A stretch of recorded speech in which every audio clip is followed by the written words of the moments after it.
Agora eu vou pedir até para a Simone também continuar com a gente, para a gente comentar o IPCA 15, né? O IPCA 15, né? O IPCA, inflação oficial medida pelo país, né? O IPCA 15, que é considerado uma prévia da inflação oficial, ele registrou deflação de 0,07% em julho, segundo o IBGE. É a primeira deflação em 10 meses no índice. Né? A inflação negativa sinaliza uma redução na média dos preços. Média, tá, gente? Porque o pessoal vai chegar para a gente perguntar: pô, mas eu fui no mercado, o preço subiu aqui, a cerveja está mais cara, não sei o que lá, tudo bem. A média, pegar todos, a média, tudo, e calculado de acordo com o peso de cada coisa no orçamento dos brasileiros, e aí, na média, tudo você teve uma pequenina queda. O resultado foi puxado pela queda nos preços da energia elétrica residencial. Apesar do recuo em julho, o acumulado do índice em 2023 é de 3,09%.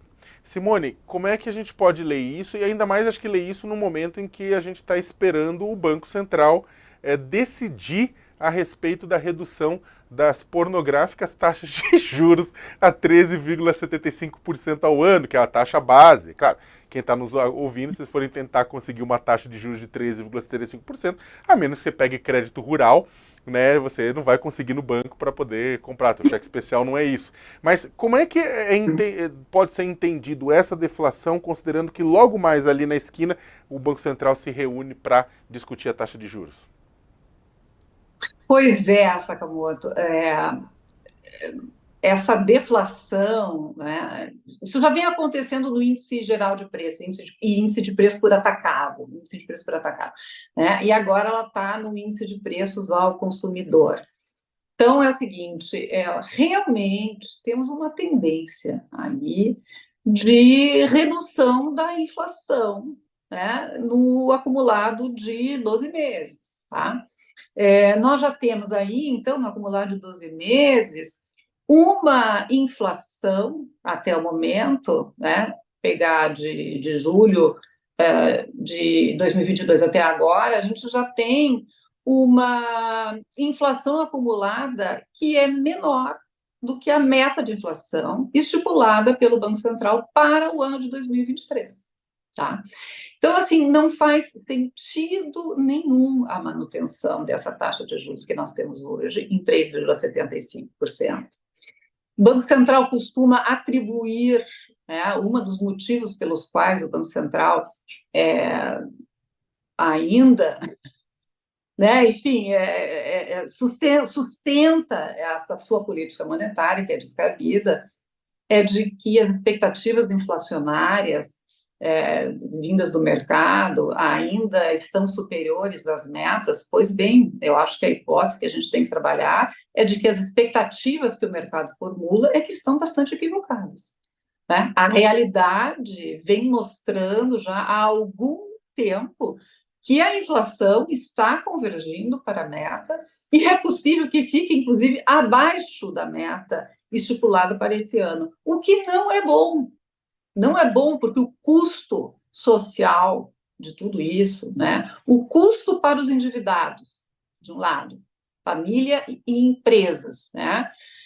O que isso retira do ponto de vista da economia, de bem-estar, né, de poder de demanda, de reorganização da produção. Tá? E, por outro lado, o que o governo paga de juros para aqueles que já são ricos, porque só os que já são, né, só aqueles que têm poupança é que recebem, então, rendimentos sobre títulos públicos que eles detêm, isso causa um enorme conjunto de distorções na economia. Então, eu vejo assim como olha, é mais do que definitivo este indicador, tá? De que não é mais possível a gente manter essa taxa de juros e mais, né? De que a redução na próxima reunião tem que ser de no mínimo 0,5%.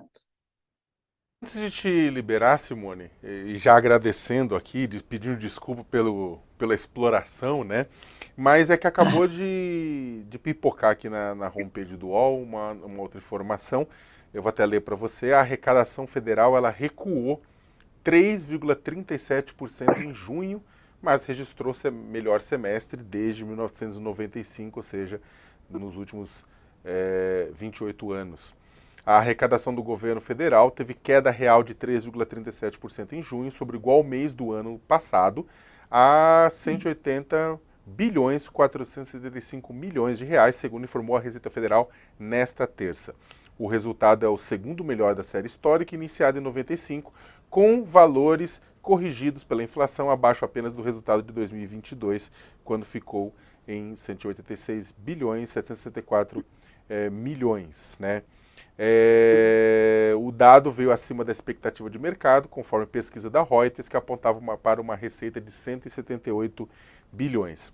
No acumulado de janeiro a junho, o crescimento real da arrecadação foi de 0,31% a 1 trilhão 143 bilhões de reais. Em valores corrigidos pela inflação, foi o melhor resultado da série histórica. Como é que a gente pode ler esses números, Simone? Eles são preocupantes? Essa queda de arrecadação ele pode colocar em risco os planos de ajuste fiscal do próprio governo federal?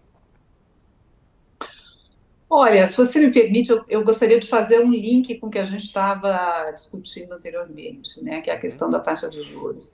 Então, veja os efeitos deletérios dessa taxa de juros sobre a economia, né? Esses efeitos repercutem sobre a própria arrecadação do governo, né? Porque uma taxa de juros muito pesada como essa, ela inibe a demanda, quer a demanda de consumo por parte das pessoas, né, das famílias, quer a demanda por investimento por parte das empresas. Isso deprime a economia e deprime a arrecadação também. Então, qualquer tentativa de ajuste fiscal, né, que é um ponto para a gente discutir num outro momento, mas não agora, mas então tá, qualquer tentativa de ajuste fiscal tem a sua estimativa de receita. Agora, se a economia ela tem um desempenho muito pior do que aquilo que estava esperado, e uma política monetária desorganizada, né, com juros, como você mesmo chamou, de pornográficos, pode fazer isso, isso tem repercussões importantes, como uma queda, né, possível na receita, muito além daquilo que estava projetado. Simone de Deus, muito obrigado pela participação aqui no nosso All News do meio-dia, tirando Agradeço. dúvidas do pessoal sobre a FGTS, sobre a inflação, né, e sobre a própria queda na arrecadação. Obrigado mesmo.